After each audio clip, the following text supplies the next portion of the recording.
Welcome to the I Love CVille Show. It's Jerry Miller. It's a Tuesday. It's great to be with you. Fantastic program lined up with Sunshine Mathon, Executive Director of the Piedmont Housing Alliance. He's going to join us around the corner. We will spotlight PHA and everything that it's doing oh so well here in Charlottesville and Central Virginia. Affordable housing undoubtedly on the tips of everyone's tongues here in Charlottesville, as it should be. We're in a city that is 10.27 square miles, folks, in a city that is absolutely and undoubtedly landlocked by Albemarle County. Yes, you can build up, but that's very difficult. Keith Woodard on Water Street is a perfect example of that. We have to find alternative solutions to helping our most impoverished citizens. We're talking the folks that perhaps are making 30% or less of AMI, area median income. We will talk about that with Sunshine. We'll talk about Sunshine, the man, the myth, the legend, the person, who he is and what he stands for on the I Love CVille Show. Before we get to that, let's thank the fantastic folks that makes the show possible. First, Sean and Roxanne Simmons of Greenberry's Coffee. It's in my cup right here. 28 years ago, ladies and gentlemen, a husband and wife had a dream of creating a craft coffee shop in Charlottesville at a time when people were only drinking coffee a couple of ways: black with cream and sugar. So you can imagine when you're trying to create lattes, cappuccinos, espressos, all of the above, you're going to get some resistance from the marketplace. I love celebrating stories like this, the stories of entrepreneurs that are willing to put their cojones on the line to not only create jobs, but to follow their hearts, their dreams. They did it through sweat equity with a roasting facility in the McIntyre Office Park, a location in Barracks Road Shopping Center, and a beat-up Honda Civic. Now they are a global business with locations in Qatar, Japan, Saudi Arabia, Washington, D.C., McLean, Harrisonburg, soon to open in Portland, Oregon, and it started here in Charlottesville. I also want to thank the good doctor, Scott Wagner of Scott Wagner Chiropractic and Sports Medicine. Who's got your back? Scott Wagner has your back. This gentleman and his staff are changing people's lives at his practice. We are the advertising agency of record for both Greenberry's and Scott Wagner. We have gotten to know these businesses firsthand, and we have seen how they are positively changing Charlottesville and Central Virginia. 4 people involved in this program: myself, Harris Tolber, Judah Wickower, and Lauren Linsky. Harris Tolber, our director. And Harris, I think on that note, we'll go to the studio cam, my friend. And let's welcome Sunshine Mathon to the set. Sunshine, thank you for joining us. Absolutely. Glad to be here. It's great to have you. Interestingly, this interview was facilitated in this fashion. We had Crystal Napier, an entrepreneur on set. We talked about her story. In the process of her telling her story, she mentioned she was a board of director at the Piedmont Housing Alliance. Next thing we know, we have one of your team members, remind me of her name. Latasha. Latasha was watching the program in real time and said, "Hey, would you like to interview Sunshine?" I said, "Absolutely." I had heard from Mayor Walker on set in the chair that you were at good things about you. Kept hearing this name, Sunshine. Sunshine is a name that sticks out in the name of standard names. Sure. And I wanted to get to know you. So why don't we start with Sunshine Mathon, the person. The man, the passions, the interests, the hobbies, and what you stand for. What you like to do, Sunshine? Good question. Well, I'm a father, and my children and my wife are kind of the central of my home life. I love being outside. I love photography is kind of my second passion beyond my professional work. I'm an architect by training, so I always think in from a design perspective. And I have an undergrad in physics, so I always think have a kind of a scientific background in terms of how my mind works in general as too. Undergrad in physics, architect by trade, photographer, and a nature lover. That's about it, yeah. You know what we call that in my circles? A Renaissance man. I don't know about that. How do you go from undergrad to architect to affordable housing? Every probably 10 to 14 years in my life, there have been moments where my life pivots one way or another. I knew going into college that I wanted to be focused on physics. It was always a passion for me, both the micro and the macro. And I graduated, but knew that I was, at the time anyway, done with academe. It wasn't my pot of tea, and there was the only thing to do with undergrad in physics was teach high school, which wasn't my passion. So I decided to move on. Actually ended up working for a number of years, directing a summer camp in southern Vermont, working with children. And then there was a pivot, and decided to travel around the world for a year after college. Met my wife along the way in Bangkok, and came home and decided to move on to a different trajectory, which landed me in architecture school, and that's the reason I ended up in Austin 14 years ago. Talk to me about the romance of meeting a special lady in Bangkok. I want to hear that story. So my wife Emily was just finishing up a year abroad with college from Vassar. Semester abroad, working and living in a community in Thailand. I was in the middle of my year-long travels, and I had left the house with about $5,000 that year and knew that I was going to travel around the world somehow and to make it happen. And I was working on farms along the way, hitchhiking, working in youth hostels where I could, hiking in the woods or in the rainforests. And we happened to be in the same guest house at the same time on a breakfast morning and exchanged emails before she flew out to Amsterdam that morning. I was flying to Istanbul the next day. We exchanged addresses, and here we are. Okay, there's more to that story. There is more to that story. I want to know it. We have an hour here to fill. This is the kind of stuff that humanizes, localizes, and personalizes Sunshine Mathon. I really would like to know that. As a romantic and a sentimentalist myself, Yeah. I would love to hear this love story. So every white person who goes to Thailand who spends some time there, European or Westerner, ends up coming home with one injury or another as it relates to scooters over there. So you either fall off the scooter or you get a burn from the tailpipe, one way or the other, because we don't know how to ride them normally. So she had a bandage on her arm. I knew what it was from, but it was a good way to start in a conversation, a good excuse. And I had my wound on my thigh, or my calf from tailpipe burn, and started a conversation. We talked for 2 hours, really hit it off in terms of our interests around kids and working with children, our missions in life, what we're up to. She was headed back to the States after that. I still had 6 months of travel ahead of me. And this is right at the beginning of when email, like Hotmail, just got released at this time. So it was the first web-based email. I had a Hotmail account. Yeah. Yeah. And I signed up probably 3 weeks after it first came out. Okay. And so we were able to keep in touch to some extent over email, but it was really actually at that time paper. So letters. Get out of town, you romantic dog, you. So sending out postcards, updates to friends along the way, and we had exchanged snail mail addresses.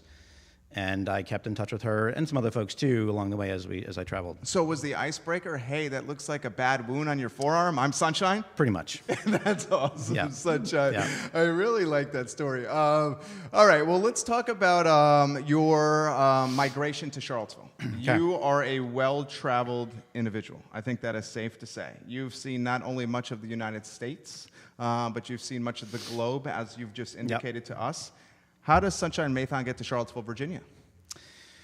I spent 14 years in Austin, Texas, moved there originally to go to grad school to get my master's in architecture, and then ended up working for a pretty phenomenal nonprofit affordable housing provider there in Austin called Foundation Communities. Began as an intern and worked my way up to being the director of real estate development by the time I left. Love it. Over that 10 years, I absolutely loved the work that I did and felt deeply fulfilled by that work and made an enormous impact in the city. And the organization itself was very strong. And at the same time, when I had kind of reached the decade mark, I was ready for the next step. And on the professional side, that step was looking for a next level up in terms of my responsibility. And the executive director at Foundation Communities wasn't planning on going anywhere, so there wasn't really nowhere for me to go there. And then there's a component of the work that I was doing in Austin that felt a little bit hollow in the sense that I was building housing in open lots, taking down buildings, replacing buildings, that sort of thing, but there was never an existing community that I was accountable to in that work process. Yes, we were building affordable housing. Yes, we were making the city better overall, but there was no, as I said, no direct community I was accountable to. And that felt a little bit hollow to me in terms of my ideal. So And then on the personal side, we had been in Austin for 14 years. I grew up in Vermont. My wife grew up in upstate New York. The mountains and the snow are sort of in our blood, so seeking back, kind of get back to four seasons, access to the snow and mountains for our kids as well. So started casting the net to see what was out there. Let's sizzle reel that. Sunshine to Charlottesville, Harris Tolber. That's an interesting story. So the Sunshine Mathon, and I'm going to do a very quick psychoanalysis here. Okay, go for it. I'm very much an amateur psychologist, and by amateur psychologist is I've watched a couple of episodes of Law and Order. So you are perhaps somewhat nomadic, somewhat entrepreneurial, somewhat alpha, but somewhat idealistic, certainly Renaissance, certainly open-minded, certainly willing to try new things, so you have an element of courage to you. And you are fearless, as I just indicated, and you are committed to servicing folks that don't have a voice or have a voice that is often ignored or unheard. Pretty good.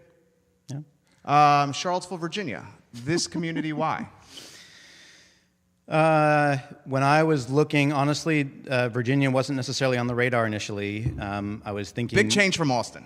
Big change from Austin. Yeah. And the connection point came that one of the board members of Piedmont Housing Alliance, Oliver Platts Mills, is the brother-in-law of one of my board members at Foundation Communities in Austin. Okay. And so it's like 6 degrees of Kevin Bacon right there. Exactly. And so at that, there was in this period of time when I had my window open looking for opportunities into the future, Oliver came to town to visit family, but also I ended up giving him a tour of some of our work, kind of sharing what we were about. So that was the first kind of connection point inkling there.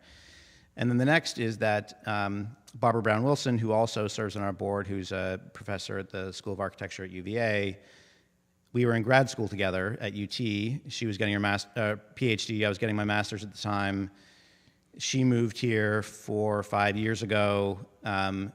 When I mentioned to her that I was looking, and the fact that she serves on the board, that again opened up another opportunity at that point, and here we are. You migrated to what I think is potentially an epicenter of affordable housing crisis in the city of Charlottesville. You have a municipality that is very limited in size, 10.27 miles. You have a cost of living that is astronomical. You have a university that is graduating thousands of people every year, many that choose to stay in Charlottesville with very high degrees that pay them very well. And there's nothing more that they would rather do than stay in Charlottesville and enjoy the amenities of the downtown mall and the university by living close to it, which is further raising the cost of living and further making the quality of life even more expensive. What a challenge. Talk to me about that. Well, I mean, candidly, you're absolutely right on all those accounts. And candidly, given my experience in Austin, I lived in Portland, Oregon for 4 years. Similar. And there's a remarkable amount of similarity to the same conundrums that cool cities, high-pressure cities with high cost of living, with a desire to be epicenters of their communities. Of their states in a lot of ways. In many ways. We struggle collectively. We're not alone in that regard. The scale is different in Seattle or Portland or Austin, of course, but the challenges are similar. And the solution, the bevy of potential solutions, honestly, is somewhat similar as well. And it's a challenge that we all face. I mean, and candidly, one of the other things about it too is that Texas in Austin is a little bit similar in the sense of Charlottesville and Virginia. Both states hem in what the cities themselves can do or can't do pretty significantly. You're talking Dillon Rule. Dillon Rule is one example. I mean, Virginia is a Dillon Rule state. Texas is not. Actually, Texas is a home rule state. Interesting. But the inverse is that the state legislature resides in Austin. Anytime Austin tries to do something innovative in one way or another, very quickly the state legislature catches wind of it and does its best to squash it. So it's the opposite of Dillon Rule, but in the opposite direction. Interesting. City of Charlottesville. Let's start open-ended. And Sharon is watching from Charleston. Sharon, thank you for dropping a comment on the stream. We have Annie watching right now in England. So we have someone watching across the pond, someone watching in Charleston right now. If you guys could do me the favor of liking and sharing the stream. Keith Smith, who I think you know, has shared the stream. Thank you, Keith, for doing that. We put a lot of work into this. All we ask is for a like and share on Facebook. Charlottesville, what do you love about it? We love the fact that it's situated between the rural and the urban. Like that was one of the goals from us as a family in terms of what we were striving for. The mountains are just 30 minutes away. Being able to get to some snow with our kids and go hiking or go camping is all within easy access. I still, even driving down here to come from our office, which is the northern side of the city, to come here, I still had in my mind an Austin framework, which is it's going to take me 30, 40 minutes to get there. It'll take you 15? And it took me 12, probably. Yeah, it's awesome. Yeah, and so I really love that fact, that transportation, it's not perfect by any stretch, but the congestion is, it's great. People complain about traffic, and they bitch and moan about traffic on Pantops and 29. We have a satellite office in New Providence, New Jersey, and I have to fly up there for a week every quarter. That is negative quality of life. This is a piece of cake. It's all about perspective, which I think is what you are alluding to. Here's a sizzle reel we're about to start. Harris, Piedmont Housing Alliance. What is the Piedmont Housing Alliance? We hear the name often. We see the acronym PHA. I don't think a lot of folks even know what the Piedmont Housing Alliance is. Yeah. So actually, we try to resist the PHA reference. Okay. Because I appreciate that. Yeah. So Piedmont Housing Alliance is kind of where we try to aim things for. Okay. So Piedmont Housing Alliance is a 35-year-old nonprofit that was it formed when two organizations 35 years ago came together to hence the alliance term. To address affordable housing in general across the community. And it's not just Charlottesville. We serve the surrounding counties as well. And we have an explicit presence in that regard all across. So our work is affordable housing development and property management. We also do lending, first-time home buyer assistance programs, housing counseling, financial counseling.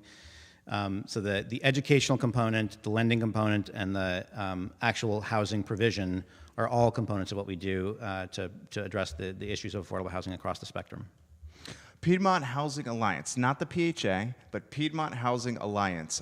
Certainly in the news, I think most notably for Friendship Court. Is that fair? That's fair. Friendship Court is, I don't know the exact dimensions. You can educate us a little bit more, but I'm going to speak from the layman's perspective. You're the genius. I'm just the average guy. Friendship Court is within, I'd say, like a 7-iron of the downtown mall. 2 to 3 blocks. 2 to 3 blocks. I mean, I can hit my 7-iron 2 to 3 blocks. I wouldn't know. I don't play golf. Okay. Very close. Okay. A hop, skip, and a jump. Yes. If you may. Friendship Court is probably has every developer in a 100-mile radius of Charlottesville probably licking his or her chops over Friendship Court. Friendship Court, as the comprehensive plan migrates to Ix and the south side of Charlottesville, is smack dab in the middle of this comprehensive plan and that migration. Eventually, I see a downtown mall that will extend from Court Square to the Ix Art Park, perhaps to Riverside down High Street. And we'll have these little districts. We might have the Court Square district. We'll have the downtown proper district.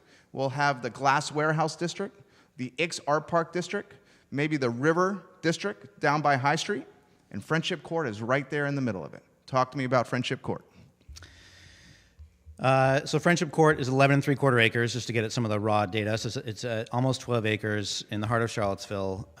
It was built 41 years ago, and it was the result of the legacy of urban renewal as much as Vinegar Hill was. When Vinegar Hill took place and eradicated the black community at the time there, both businesses and residences, a similar effort went on, although not quite as well known in the Friendship Court area. And so that it has a history that is rooted in effectively forcible displacement. So that's the negative side, and it's the reality. And we can't run away from it. We can't run away from it. It's part of the history. It's a key part of how we need to think about it. For the last 41 years, it has been privately owned, which is actually a common misconception. A lot of people assume that Friendship Court was owned or is owned by the Public Housing Authority in some way, but it's not. So CRHA, the Charlottesville Redevelopment and Housing Authority, has never had a direct relationship with the Friendship Court.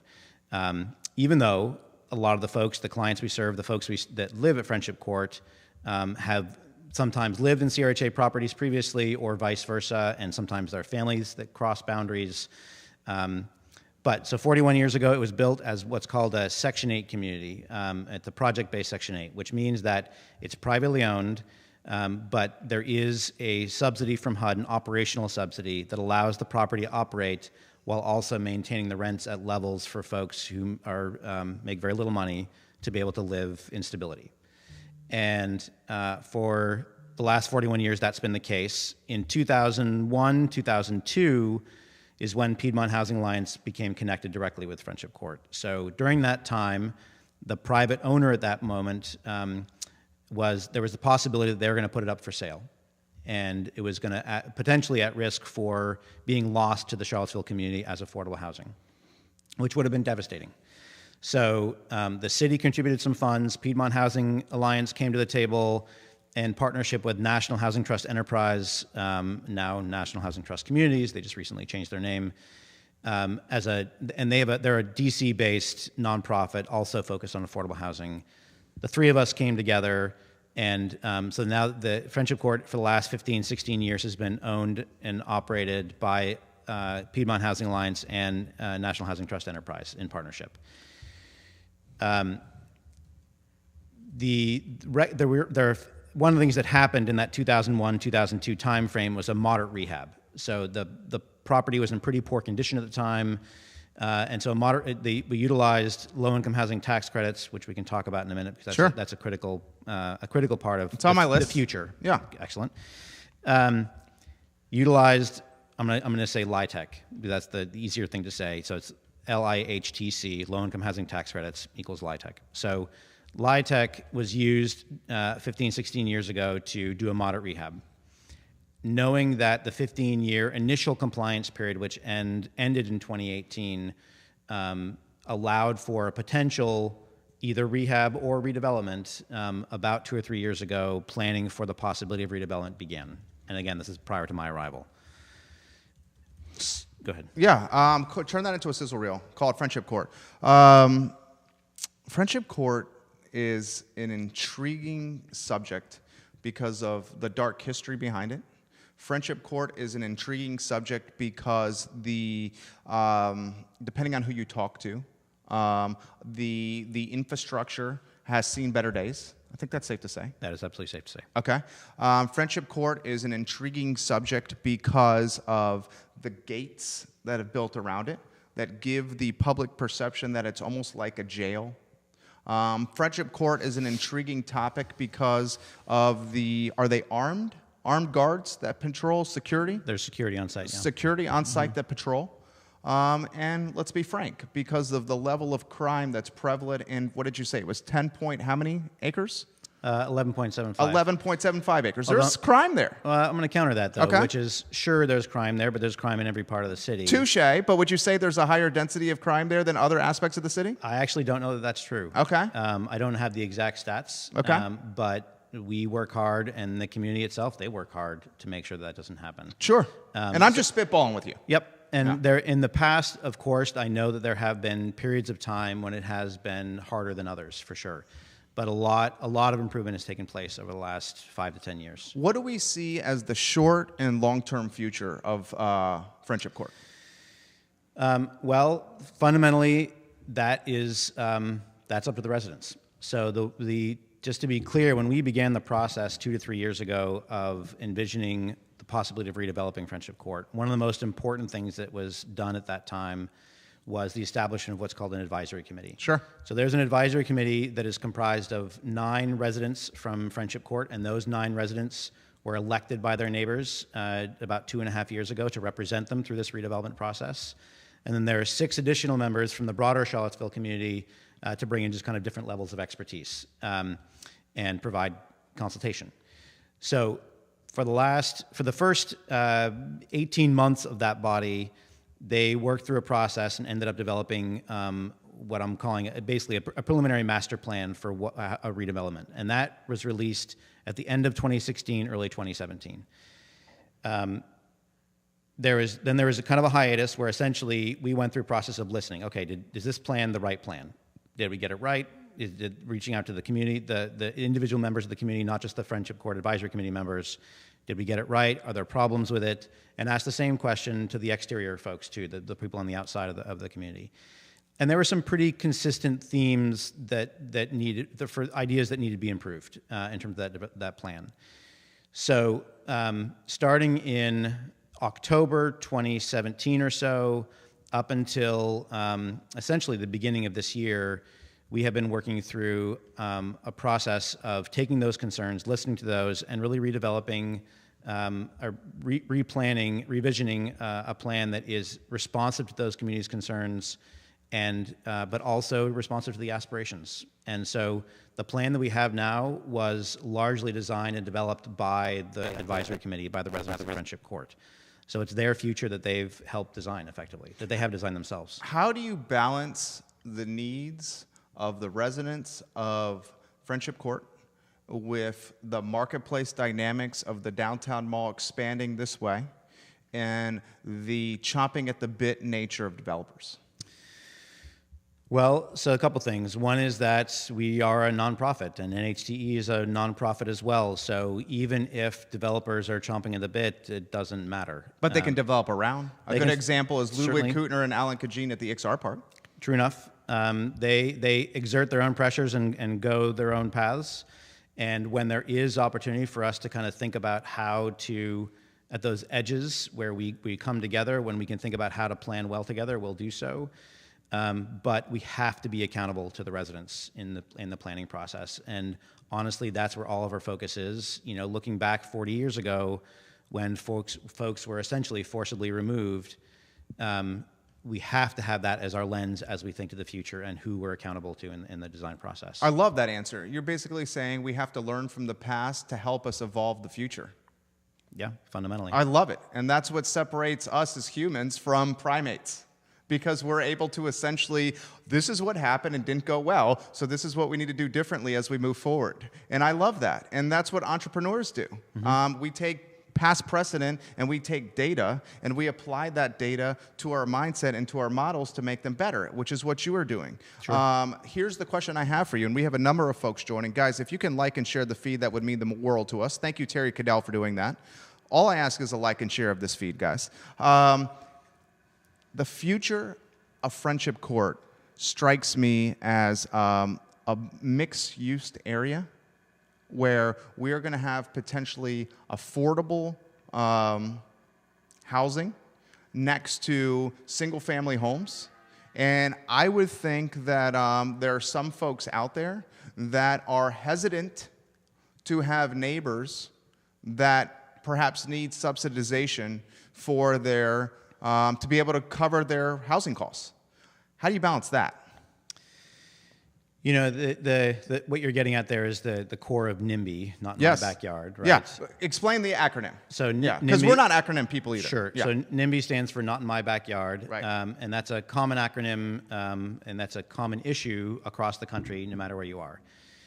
One of the things that I think is remarkable about the opportunity for Friendship Court is that the adjacency of existing, yes, Friendship Court is a 12-acre site in the heart of the city, but it's not like if you go to bigger cities where you have large swaths or tracts of land where or areas where everyone in that is you have segregated poverty essentially, where there are significant portions of those cities that are only poor, certain portions of the cities which are only rich. And yes, there are components of that in Charlottesville, but the scale of the issue and the fact that Friendship Court is 12 acres but bounded by a multiplicity of other uses and incomes around it provides a remarkable opportunity to shift that paradigm. And fundamentally, I think that you know everything I've heard from immediate neighbors around the community honestly has been really positive, that they are really hopeful and excited about what the future of Friendship Court is, not just for their own benefit, but for the benefit of the residents who are currently there. Well, and from my perspective, and millennial, okay, on the cusp of millennial and what is it, Gen Y-er over here. Yeah. I like the concept of diversity. I like the concept of living in an area that's not necessarily all the same. I have an 11-month-old. There's nothing I would rather have than my 11-month-old to understand life as it actually is, as opposed to life in a bubble, where if he does grow up in a bubble, then goes off to college, goes off to high school, has a professional career afterward, may have a more difficult time socializing and adapting. Yeah, I mean, I think fundamentally our society tends to put up dividing lines between us. Like we tend to coalesce to like folks like us, whether it's by income, by race. Why do you think that is? Little anthropology, little sociology for you? Because it's safe. Yeah, I think there's a natural inclination to feel comfortable about what you know, in what you know. And fear of the unknown. And I think that there are certainly cities out there where, like if you use New York City as an example, yes, there are boroughs where you have predominantly, areas, Italian or whatever, but at the same time, it is a city where people cross paths all the time from all different walks of life, all different races, etc. And fundamentally, I feel like that is the only way that we begin to break down the stigmas that we create around other people, to break down those fears of the unknown, is when we see people on a regular basis and interact with people on a regular basis who are fundamentally different from us. I'm giving you the props there. That's the very dynamic sound effect that we have on the I Love CVille show. Can we turn that, please, into a sizzle reel? Because I like what he said right there. How difficult is it to help integrate or help disperse that mindset into a Charlottesville that, be very frank, is quite often antiquated in its thinking? And that's a challenge not just for Charlottesville. It's a challenge for every city. So again, it's... Yes, but Charlottesville specifically. Sure. I mean, we are in a city where the patterns of development over the last 50, 60, 70 years have been largely defined by the folks in power. And those folks in power have been largely white, wealthy folks. And so the where people live is largely driven by decisions that have been made historically, some of which are locally based and some of which are nationally based. So when the federal government would back loans for white families but not back loans for buying homes for black families, it necessarily started to create differentiation and segregation. So we live in a city that is reflective of that history. The only way we start to address that into the future is when all of us, not just Friendship Court and its redevelopment process, but the entire city, every portion of the city, whether it's Fifeville or the northern port, North Downtown, whatever it is, Greenbrier, all of those areas need to take stock internally about who they are and who lives there, and think about the opportunity for who else could live there. In Austin, it's a slightly one of the things that's different about Austin than Charlottesville is that the speed of development in Austin dwarfs what it is in Charlottesville. Sure. So every 20 years, well, it's bigger. Since not just about bigger. So since the 1930s, every 20 to 25 years, Austin doubled in population, and it's still in the same trajectory. So one of the questions is always, well, where do we put the new people? Yes, it's Texas. You can always grow out. That's one thing, but inevitably, you can't create a sustainable city and have it just continually grow out. So one of the questions that a friend of mine would ask, because there was inevitably, that going back to your NIMBY point, inevitably there are neighborhoods who struggled with their own wanting to maintain their sense of identity, their sense of neighborhood character, yet also recognize they're part of a city as a whole. And so the question is, where do people go? And this is a question that the city of Charlottesville is going to have to confront as well as we continue to look at growth, if we are going to add the number of affordable housing units and market rate units that we need as a city to actually achieve parity. The only way we do that is by densifying to some extent. So we get to say where. Like that's the question we have to confront. And so the friend in Austin, what he said was, every neighborhood, that in the next 20 years your population is going to double, let each neighborhood decide where they're going to put them in the bounds of their neighborhood. So that's a question that we could ask in Charlottesville. So in Greenbrier, if we know that the population of the city of Charlottesville is going to increase by, and I don't actually know what the number is, by 20% or 30% over the next 20 years. So that's 15,000 people. In that ballpark, but Yeah. I don't know if that's the actual growth Yeah, rate. we're hypothesizing. Yeah. Yeah. So where would Greenbrier want that increased density to happen in there? So it's not just about where it's going to happen somewhere else in the city, but also in my backyard. Yeah, so I would think in that scenario, how it's got to happen is we have to change outdating zoning laws and allow duplexes, triplexes, and quadplexes in neighborhoods. And maybe those duplexes, triplexes, and quadplexes are restricted in this regard. They have to match the integrity and character and look of the neighborhood, but not necessarily restricted by the amount of people that can be housed in those duplex, triplexes, and quadplexes. Thoughts on that? So that's a term called missing middle housing. And that's a term that is being looked at including Austin, including Portland, including every city in the country is confronting that question, because we have had a general bifurcation of housing development where it's either large-scale multifamily or single-family homes. Right, because the developers are chasing the paper, baby. Right, and the cost of land requires that on some level. Of course.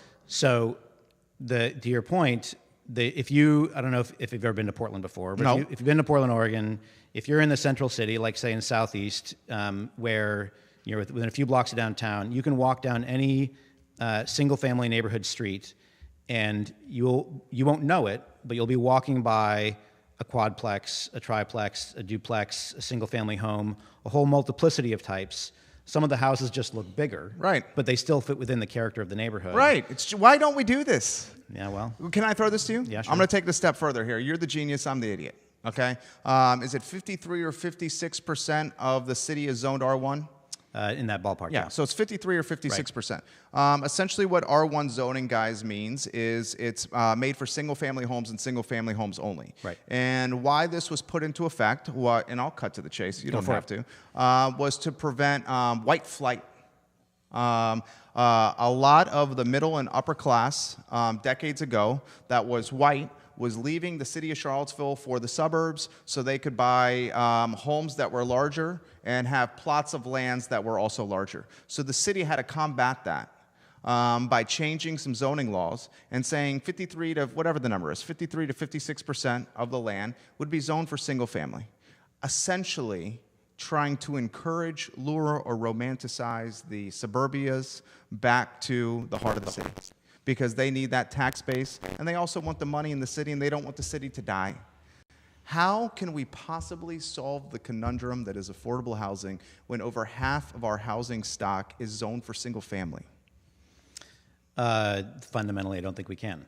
And, I mean, the bottom line is that there is not a single city in this country that has that struggles with affordable housing, meaning that they don't have enough of it.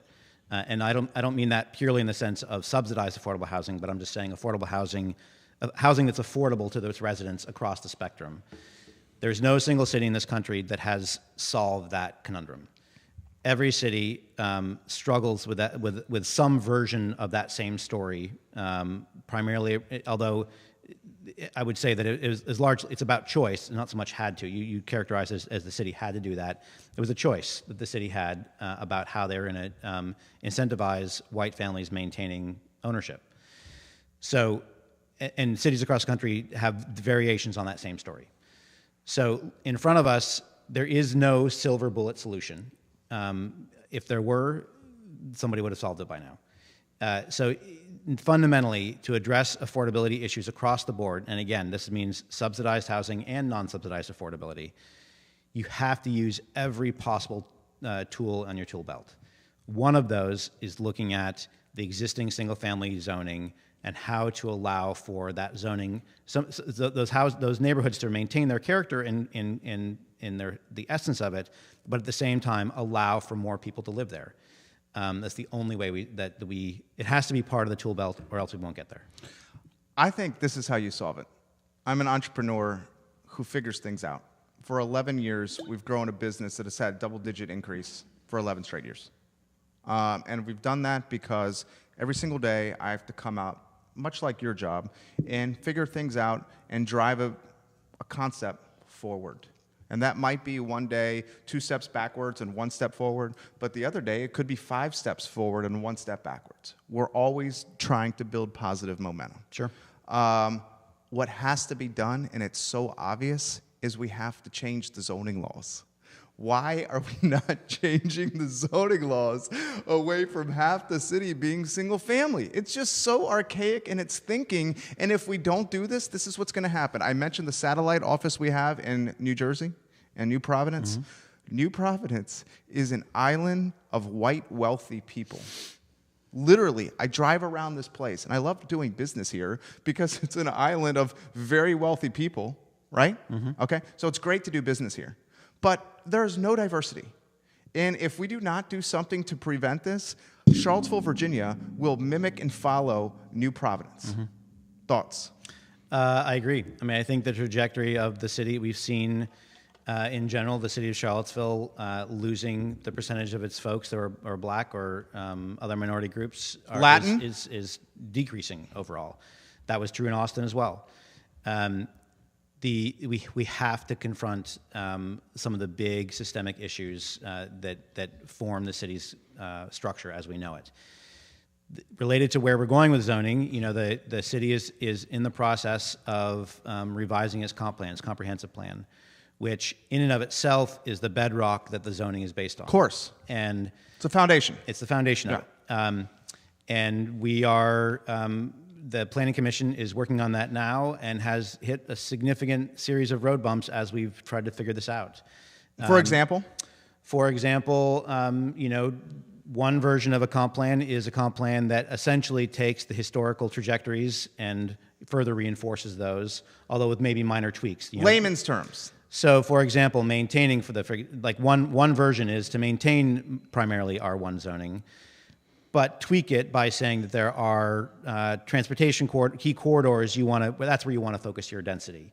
And there's inevitably some folks who are going to resist that because those key corridors are going to come through their neighborhoods and change the character on those corridor components.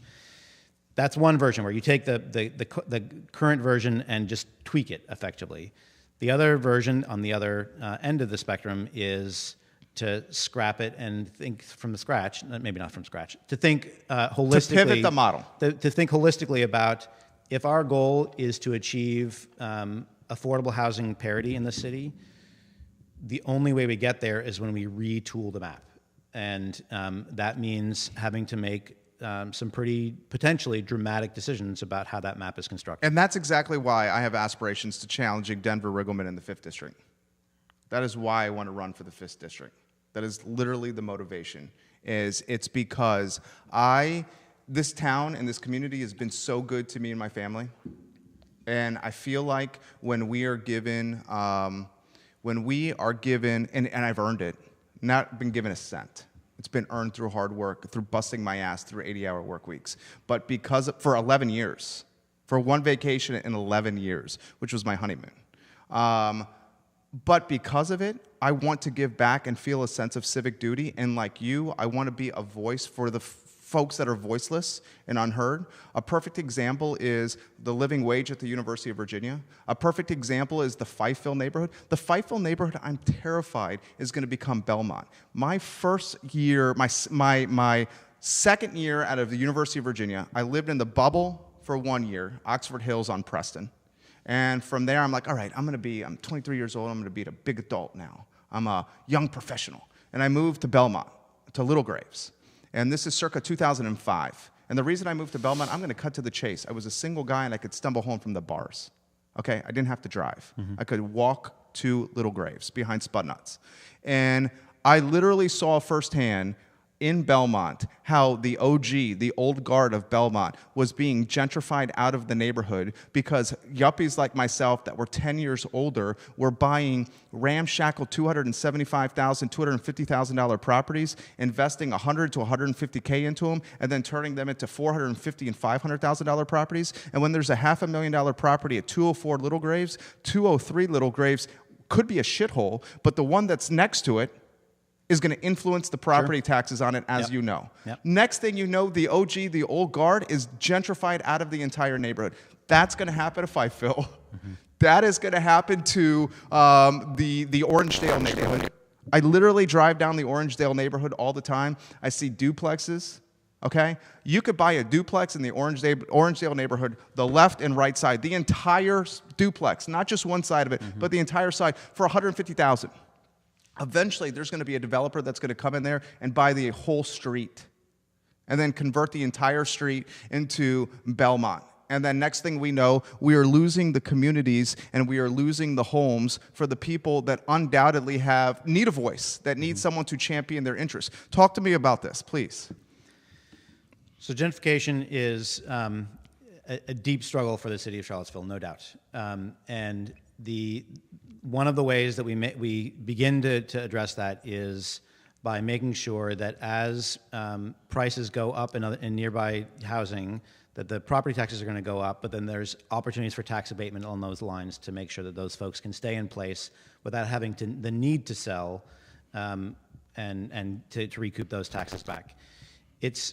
Displacement is a core struggle, and every city, again, I'm going to kind of extrapolate outwards again, every city struggles simultaneously with the need to build new housing in order to meet the demand and also the depths of affordability that are necessary, while also preserving existing housing for folks who currently live in those neighborhoods.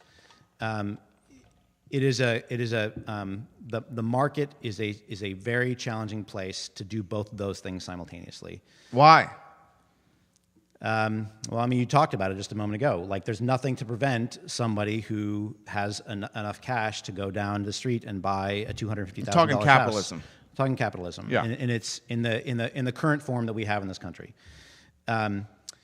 There's very little that we can do, certainly in the state of Virginia, there's very little we can do to prevent that from happening. Basically nothing we can do to prevent that from happening. So we have to deploy other means and other measures to help stabilize those neighborhoods, stabilize those families in as many ways as possible, using as many tools as possible. For example? For example, tax abatement. Property tax abatement is one simple example. For people who make less than $60K, they get subsidized on their taxes? I actually don't know what the threshold is in the city of Charlottesville. I think It might be 60K. Yeah. That's one example. Another is, some people end up selling their homes because they can't live in the house anymore because the repairs are too expensive. So I think you have Jen Jacobs on here tomorrow from AHIP, and that's another tool. She's watching right now to keep people in their homes. Another tool is, can you create community cooperatives along street edges to make sure that people have both the social and financial support to stay in place. What does that mean?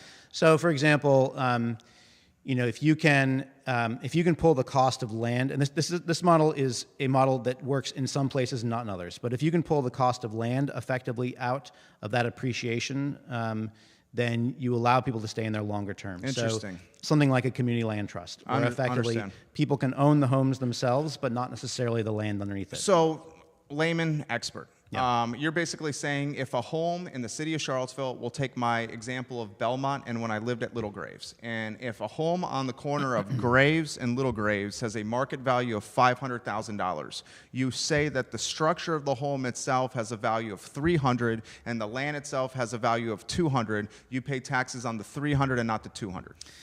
Yeah, I mean, you do have to have a separate entity owning the land in that scenario, but there are neighborhood-based community land trusts around the country where, for example, whole streets might be owned by a community land trust, and there is modest appreciation in those homes so that people are still building equity in those homes, because part of the reason for owning a home is, yes, to have, say, some control of your life, but an investment as well. Of course.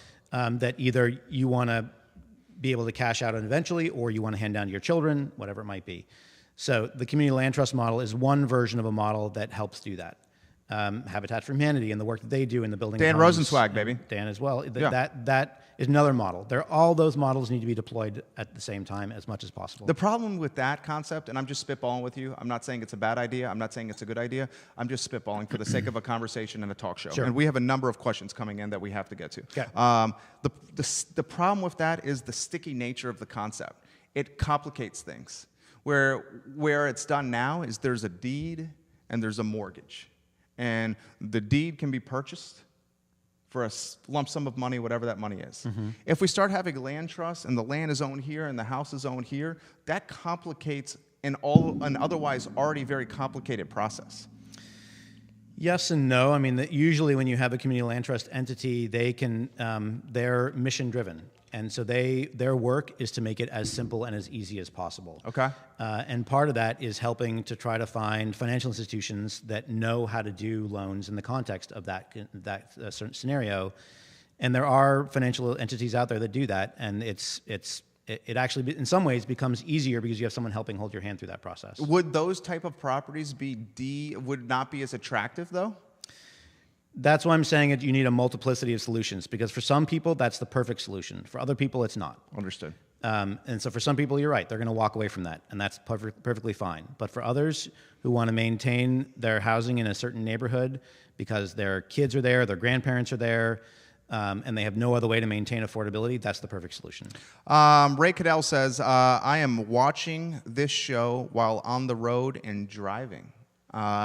He would like Sunshine to address workforce housing for teachers, policemen, and maybe a good place to start at chipping away the housing problem. Let's talk about workforce housing.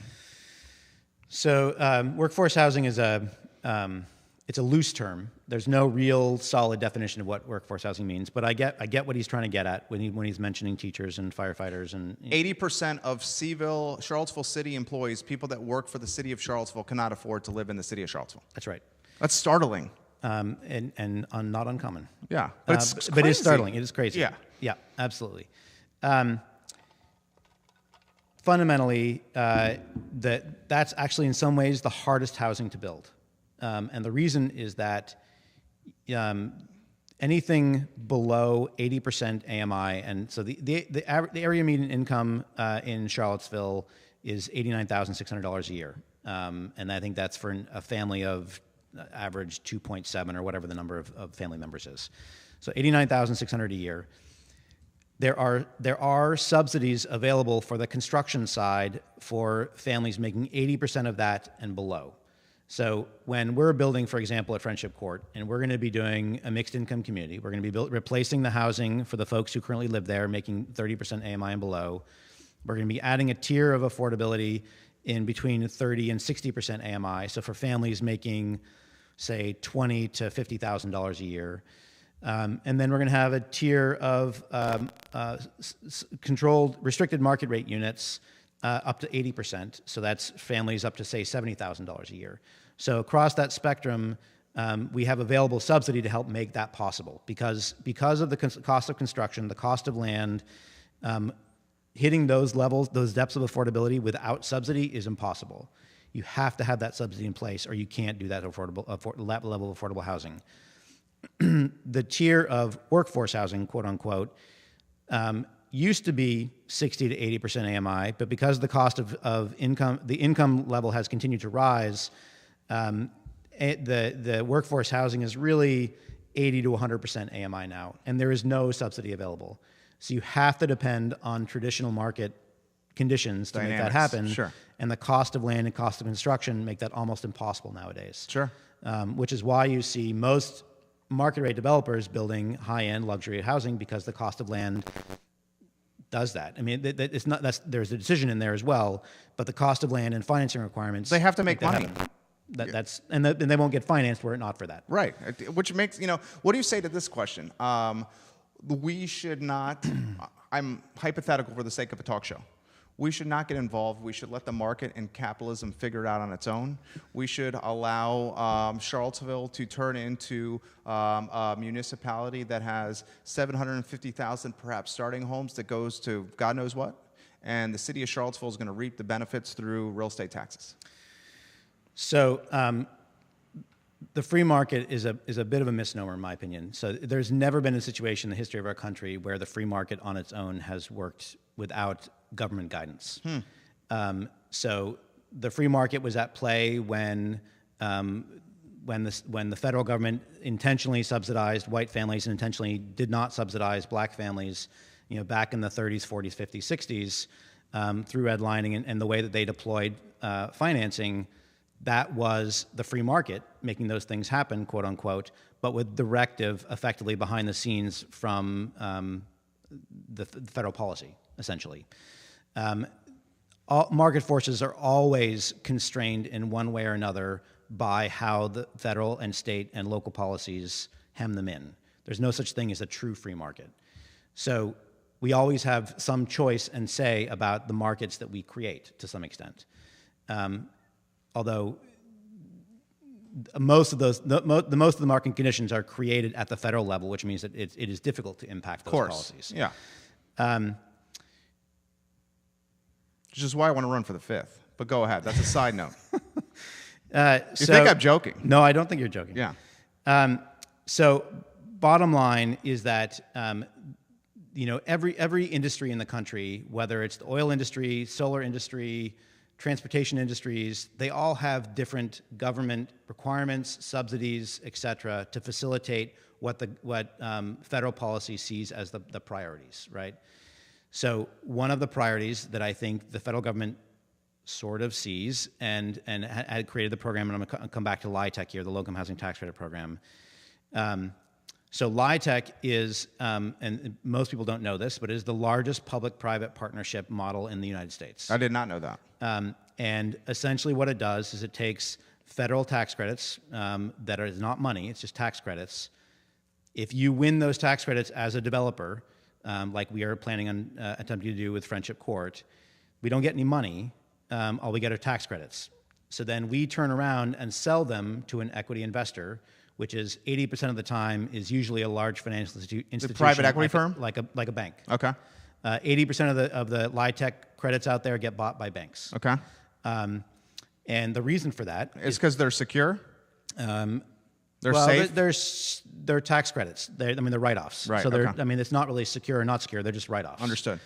No, the reason that banks do it is because of another federal policy, which is called the Community Reinvestment Act. So CRA, Credit Community Reinvestment Act, requires that large financial institutions reinvest in the communities in which they have a presence. So if you have a bank, say SunTrust, which has a presence in Charlottesville or Central Virginia, they have to show the federal government that they are spending some of their investment dollars in the region in which they have a presence. So when a bank buys those LIHTC tax credits, they get the benefit of the tax write-offs, and they also get the benefit of their CRA requirement, meeting their CRA requirements. I'm with you. So it's a double bang for them. So once we pivot and sell those tax credits to that equity investor, they give us cash for those tax credits, and then we use that cash to subsidize construction, which then means we have smaller debt on the property when we're done with construction, which means that our reduced rents can still support the debt and operate in perpetuity. Right. So that public-private partnership, selling of the tax credits, the purchasing of the tax credits, is what enables 90% of the affordable housing development nationwide, and has since the mid-1980s. I didn't know that. Yeah, and it's a critical tool. I am learning from you. A number of people are learning from you on the feed here. How about the public-private partnership that is, and this is out of your purview, but you are still, robust intellect, so you could provide value. The public-private partnership that is Crescent Halls with Riverbend Development and Core and Capshaw. So you're right that I'm not directly involved with that. Piedmont Housing is not CRHA. We've had Dave Norris on the show. He's the point man. Great. There. Dave's awesome. Yeah. The work on Crescent Hall and the revitalization of Crescent Hall is actually pursuing the same funding model. So they're pursuing low-income housing tax credits as well, LIHTC. Fortunately, we're not in a situation where we're competing against the same or in the same pool. So when they go in for the competition, they're competing against other public housing authorities across the state. We're competing against other developers in the Central Virginia region. So fortunately, we are both actually going to apply for tax credits, which is what you mentioned earlier this morning, where City Council last night passed provisions for supporting both of those applications. We're submitting for tax credits on March 14th, which is when they're due. It's an annual cycle. So again, that public-private partnership funding is going to be the critical part of revitalizing Crescent Halls. And then, Core and Capshaw and Red Light, they are committed, as best I understand it, to, from a mission perspective, trying to make a difference in the community. Yeah, $5 million from Dave Matthews. That's pretty phenomenal. That's pretty phenomenal. Yeah. Why not $5 million to Piedmont Housing Alliance, right? Yeah, well, we fundraising is a key part of this work. In particular, as we look at Friendship Court, I think, knock on wood, we have the residential component, assuming that the tax credits come through and the city comes through and their portion, we'll have that kind of wrapped together. But we actually have a big push on looking beyond just housing. So one of the ideas that is kind of throughout all of our work for redeveloping Friendship Court, one of the lenses we put on there is that if all we do is build new and better housing at Friendship Court, all we're going to do is help people be poor better. So that can't be all we do. We have to look at the redevelopment of Friendship Court as a means by which to look at how to dramatically impact... Generational impact. To disrupt cycles of generational poverty. Yeah. One of those tools in the long term is we're planning an early childhood center on site. And talk to me about that. Besides home ownership, which would create a generational impact, talk to me about that. Talk about that too. Yeah. So the early childhood center conception emerged out of the residents at Friendship Court initially a few years ago, and there are multiple factors around it. So one is that by developing an early childhood center on site, we have the opportunity to actually create jobs because a lot of the residents on Friendship Court actually have aspirations to be child care providers in one way or another. So that's one opportunity. Another is that you take the cost of child care out of the hands, and that money can be used to paying a mortgage. So child care is an incredible burden, an incredible struggle because most of the families at Friendship Court are single moms. And most of them are trying to figure out how to stabilize their families and raise their kids in have a job in a positive way. Yeah. And most of them are actually working families. But when you're working 2 or 3 jobs or whatever the situation might be, it's really challenging to figure out child care in that scenario. And so that is one is enabling of folks to be able to work. That's another component of it. And the last component, and this is the longer term piece, is that quality is critical. So it is not uncommon across the country to have folks children coming from low-income communities to entering kindergarten as much as a year or 2 or even 3 years behind their peers from wealthier communities in terms of their preparedness and readiness to learn and when they enter kindergarten. And studies have shown over and over and over again that if you enter behind at kindergarten, it is really, really hard to catch up after that point. And so a tremendous amount of work has gone in nationwide around developing preschool models to try to enable kids being ready as much as possible from across the income spectrum, the racial spectrum, as much as possible so that everyone's at par with each other. So everyone has the same footing moving forward. You know what that's called in the business world? What would you call it? Vertical integration. Okay. You're creating a vertically integrated model that creates a number of revenue streams and a number of options. You create affordable childcare, which enables a single parent, to go pursue professional verticality in their career while understanding that their son or daughter, perhaps it's both, are safe. I love the concept. And I love the concept because it's entrepreneurial. We have a number of questions coming in. I'm vetting them. We're going to choose the best and most appropriate. Yeah. Keith Smith, who is from the Thomas Jefferson Planning District Commission, as you know, the Regional Housing Partnership. He's watching and sharing the feed. 3 city councilors currently watching, a couple board of supervisors currently watching, a couple members at City Hall currently watching, and I'm able to see who's watching. Yeah, sure. So where I'm going with this is what Keith says. And he says, Jerry, we have the RHP, Regional Housing Partnership. Correct. Will bring in an expert from Portland State University as a panelist at the April 19th Regional Housing Summit. He will discuss how Portland was able to add density via ADUs and increase density on R1 properties. Right. Stay tuned. Talk to me about that. ADUs stands for accessory dwelling units. So it's an idea that is around the country again, where essentially it allows a single-family homeowner to put a small either addition on their house or a separate small building altogether with its own kitchen and bathroom, et cetera, to then either have as some people might call it a mother-in-law suite. Some people might use it to rent out. And it allows you to increase density, the number of families who are living in a neighborhood without necessarily modifying the primary homes themselves. So that is, as I mentioned before, you need every tool in the tool belt. That's one of those tools. Aren't those already happening without approval? A good example is the Belmont model that I keep referencing. Mm-hmm. Me and 3 buddies, there was 4 of us living in a 3-bedroom place, fresh out of college. Dude, we were broke. And the money that we had went to beer and chasing pretty girls. And essentially what happened was the 4 of us targeted a 3-bedroom place because we knew 4 people paying I think at the time was like $1,200 a month rent was easier than 3 of us. And we drew straws, and the short straw, thank God it wasn't me, had to climb a rope ladder to go to the attic. And he turned the attic into a bedroom. And the landlord, I don't even think he knew we were doing this. All he cared about was the rent was paid on time. So that's not what we're talking about. Okay.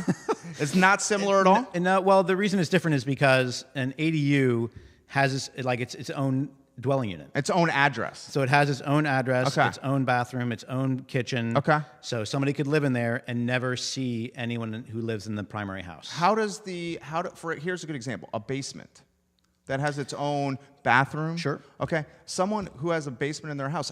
I know a number of people on my street that are renting out their basements, whether legal or not, and probably just pocketing the money. So it is there. You can do ADUs, accessory dwelling units, either as a separate building, or in some ways, sometimes you can do a conversion of an existing basement, where it does have, let's say, it's in a slightly sloped area, so you can have a back access point to that basement and convert it to a small apartment, effectively.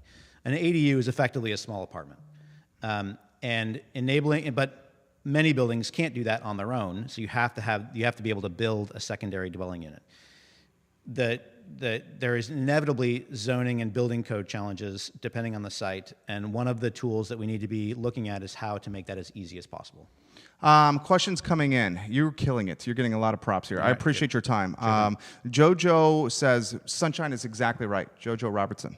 The first 5 years is the blueprint to a child's life. If you don't catch them then, you end up with a child that has major issues in learning socially, physically, and intelligently. She's giving you props. She has a question for you. And the question for you is about what does the future of Park Edge look like? Park's Edge. Park's Edge.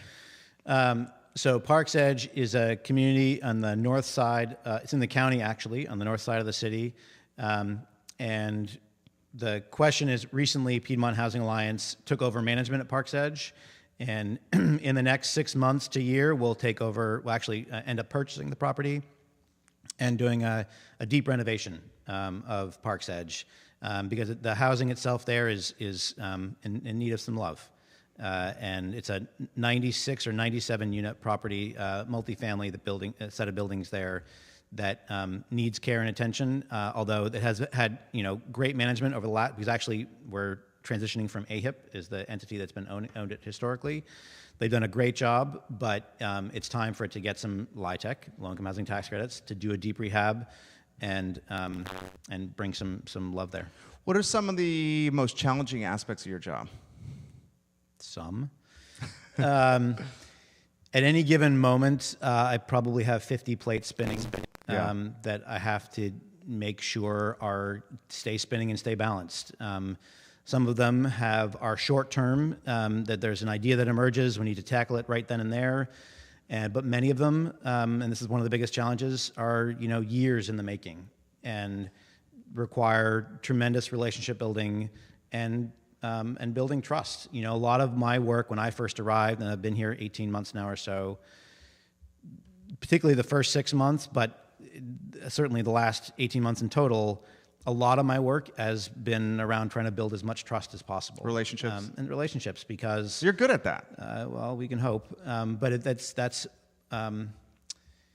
there's so many broken promises and broken relationships in the city that... and I'm new to the community. I don't have the history that a lot of folks have, and the only way that I feel like I can actually get things done is by building those relationships. And I feel like that's an asset to you because you offer a fresh perspective and not relationships that are entrenched through any kind of leverage Sure. or any Yep. kind of situation Yep. that's been in place in the past. I got a follow-up on Parks Edge from another viewer. What will be the difference for Parks Edge with PHA versus AHIP owning it? Who owns it now at this time as well is the follow-up question. Sure. The short answer is that AHIP still owns Parks Edge. Okay. And that we took over management in the start of the calendar year. Sorry, can I get one of those? Go ahead and I'll thank the Altoids. sponsors. I'll thank Thank the you. sponsors Yeah. while you do that. We thank guys Roy Wheeler Realty Co for being a part of this program. Scott Wagner Chiropractic and Sports Medicine, Intrastate Pest and Service Companies, who is a home's best friend. Yep. Animal Connection and Patty Boden. We thank her for being a part of the program. Feel Okay. pretty good? Yeah. Thanks. Okay. So just to be clear, AHIP still owns Parks Edge. We currently manage it. We're in the process right now of hiring some new staff and getting that geared up.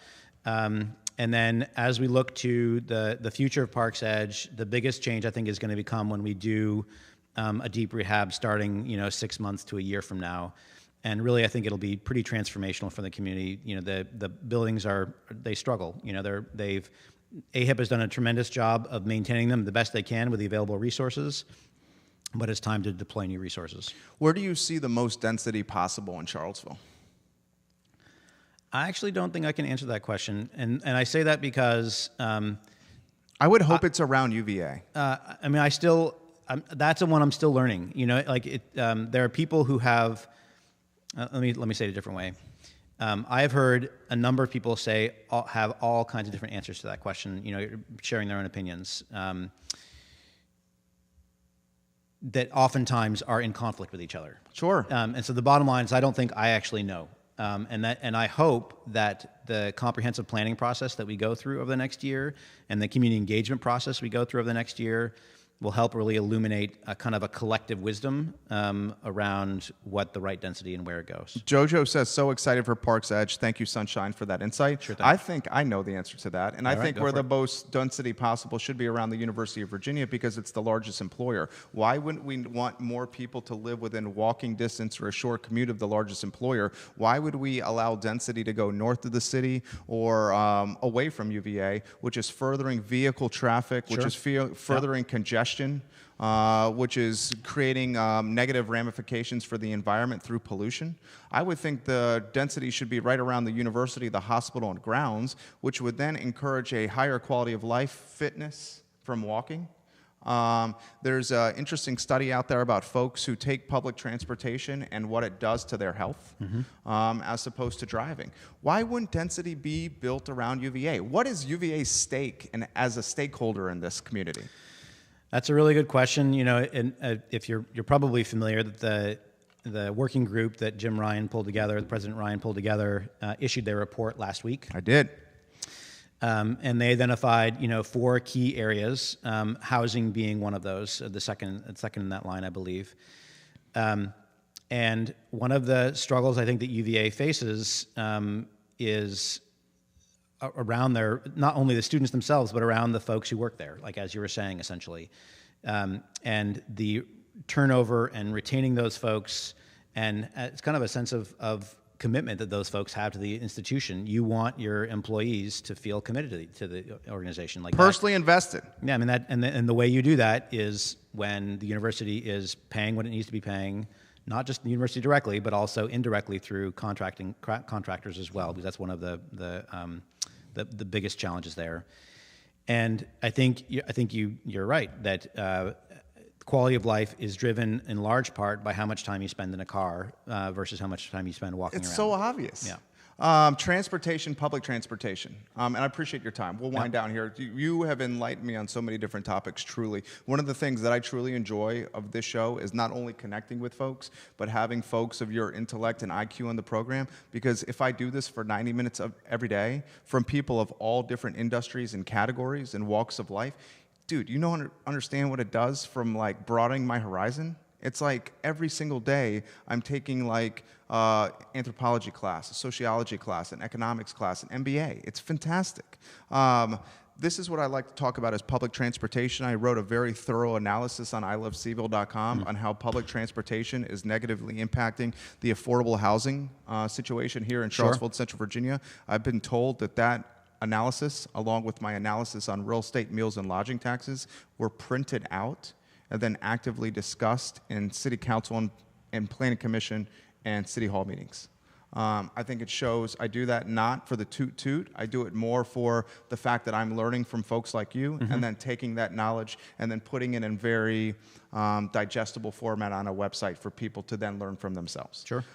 So where I'm going with this is from my standpoint, and I learned this from Alex, and his last name is escaping me. I think it's Eurepra. And he is the president of Forward Adelante, the Latin journal that caters to the Latin community. And he has his pulse on the Latin community. And he says the affordable housing crisis starts with public transportation from his standpoint, and he's basing it on the Latin community. He says the Latin community has two options. They can choose to rent a ramshackle 2-bedroom in the city of Charlottesville that might run them $1,300 a month, or they can choose to go to the outer counties like Louisa, Orange, Nelson, Greene, whatever it may be, and get a solid quality 2-bedroom and pay $700 a month. And on paper, they see a savings of, quick math in my head right there, about $500, $600 there. But what they're not realizing is the long term is that money, and you get it, this is your business. In the long term, that money is being wasted or thrown out the window, pun intended, with the vehicle traffic, with the wear and tear on cars and the cost of fuel to get from the outer counties to the epicenter of employment, which is the city of Charlottesville. In the end, not only do they not save the money, but they also negatively impact their quality of life because they're doing 20 to 1 hour one-way commutes just to get to their job. And this time, which is our most precious commodity, our time, is keeping them from potentially furthering their careers and getting better jobs or getting better education because they're driving. Sure. Okay, we totally get it. Yeah. So here's where I'm going with this is like, why? First off, I'll start open-ended, and then I'll ask a second part of the question. The open-ended question is, how does public transportation affect affordable housing in the city of Charlottesville? And then the specific question is, what are the solutions to solving this public transportation conundrum? Because I have some ideas, but I want to hear yours first. Yeah. One of my personal monikers is, and this is I actually learned this or from a colleague in Austin as well, which is all kinds of housing in all kinds of places for all kinds of people. And the basic premise behind that is choice, that people want to have a choice where they want to live. Some people want to live very close in, not own a car, walk to wherever they want to be. Some people want to own an acre lot, being able to have their dog run around. Some people want to live close to their family. Some people want to live close to a certain school. Bottom line, that we want to make sure that everyone has choice about where they can choose to live based on their proclivities. You can't enable those choices without the right transportation infrastructure in place. There are other key, and the other component to that is jobs. So jobs, housing, and transportation are three interlinked realities that you have to plan for in connection to each other. You have to have nodes where transportation, jobs, and housing come together because that's where some people want to live. And then you also need to have somewhat more rural or suburban conditions where for folks who want to live in those places that works too. But you can't plan accordingly without that transportation piece in place as part of it. That's my short answer. Solutions. Yeah. I actually don't know that I have. I have a solution. All right, you go for it, and I'll respond to that. Okay. The solution is the University of Virginia. The largest employer and the person and the entity with the deepest pockets is UVA. $1 billion endowment. More money than anyone else in Central Virginia. You take Keith Woodard's money, Corin Capshaw's money, Lou Wig-Kootner and Alan Kajine's money, you put it all in annuity, you times it by 100, and you don't even get UVAs, okay? The University of Virginia has so many people on its staff, whether actual employees or subcontractors. They must come up with a robust public transportation system that can help their employees get to their jobs faster. They owe it to the community. If not, they're only just leveraging our citizens as indentured servants to further their mission. I mean, anecdotally, I've heard that I don't know exactly how much, but the the UVA spends a tremendous amount of money on building parking garages every year. Yeah. When that money could be utilized for different purposes. For buses. And planning in a different How about way. a gondola system that goes throughout the entire 5th District that does not have wear and tear on roads and does not cause congestions? Literally a gondola like we see in ski resorts where the epicenter of the gondola system is grounds, and we have a place that you can get on a gondola in Nelson, Orange, Louisa, Green, Fluvanna, Barbersville, whatever. And you hop on the spot and you ride it and you get to UVA. Sounds fun. I mean, it's the kind of stuff that I think that needs to be thought of from an entrepreneurial mindset. Yeah. It intrigues me. I Yeah. love what you do. Yeah. And why I love what you do is because in a lot of ways you are, you have the same plight and the same struggles that a small business owner has. You probably constantly have to put out 15 fires while also furthering the mission of the Piedmont Housing Alliance. True enough. And there's only so much time, right? Yep. True How enough. do you do it? I struggle with doing it all, but fundamentally, I really depend on an extraordinary staff. And there's no way that I could fundamentally do it all on my own.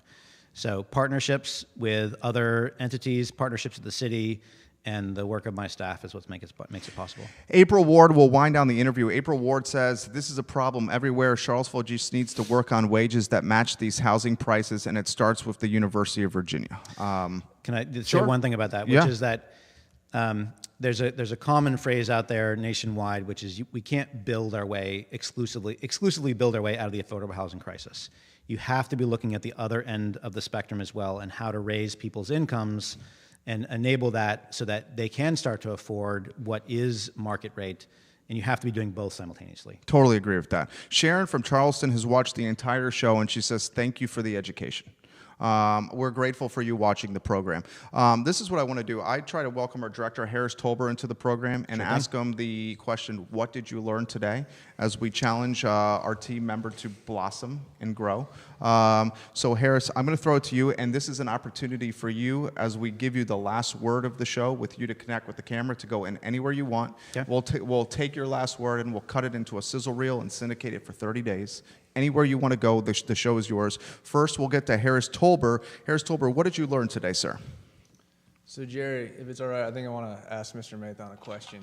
I'm sorry, I know you're gathering. That's all right. Yeah. Go for it. But early on in the interview, you were talking about, how you're a Renaissance man.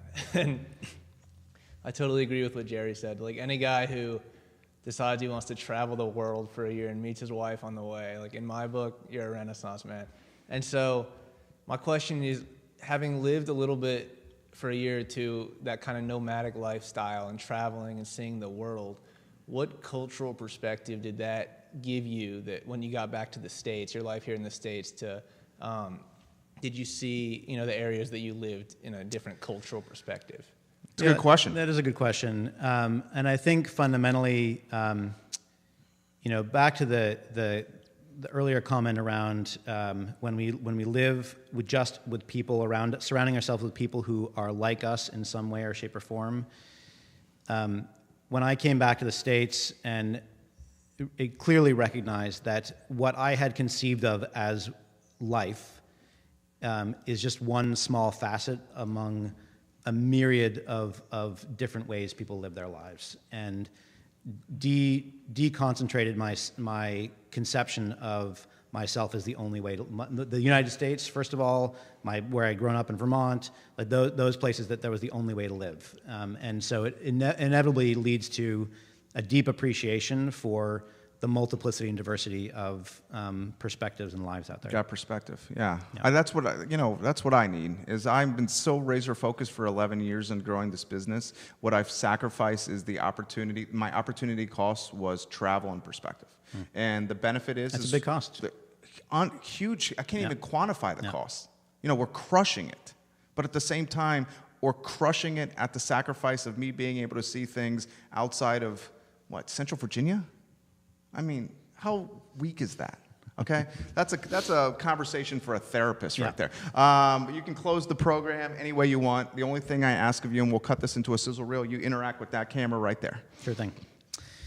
I guess I'll say that the work that we're doing at Piedmont Housing Alliance is critical not only for the communities that we currently serve, but I think fundamentally for the city as a whole. And it's not just Piedmont Housing Alliance, it's the other nonprofits doing their work as well, all working towards making a tremendous difference in this community. And as we look at Friendship Court redevelopment in particular, there is going to be an ask coming, I think, for the community as a whole, that early childhood center that I mentioned, there is a fundraising component there. That's the only way we succeed on building more than just housing is by going above and beyond and thinking more holistically and broadly at the jobs piece, at the transportation piece, at the education piece. So your support in the future is deeply welcome.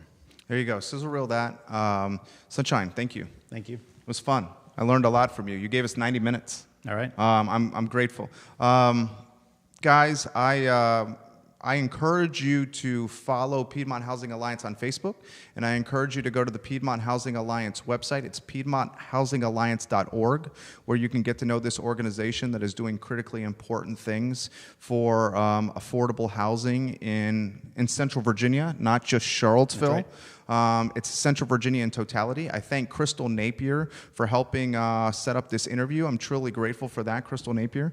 Guys, I close the program the same way every time, and the first thing I like to say is, guys, if you give more than you take, you make the ecosystem and our environment and our community better, and in the long run, you're going to probably win.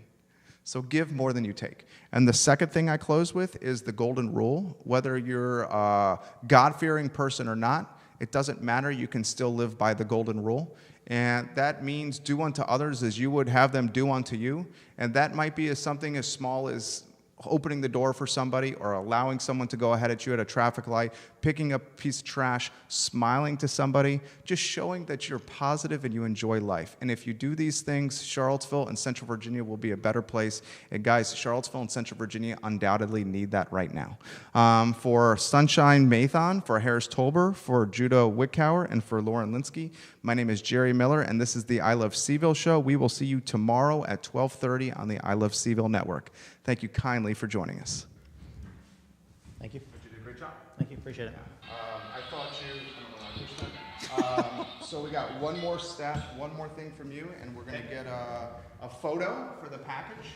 What are your thoughts on the interview there? It was good. Yeah? Fair? Yeah. Okay. Yeah, cool. We went on a lot of topics. Yeah, and it's one of those things that any one of those topics could have been the theme throughout the whole thing. Right. But that was good. Touching on a lot of different things. Good. And I try to go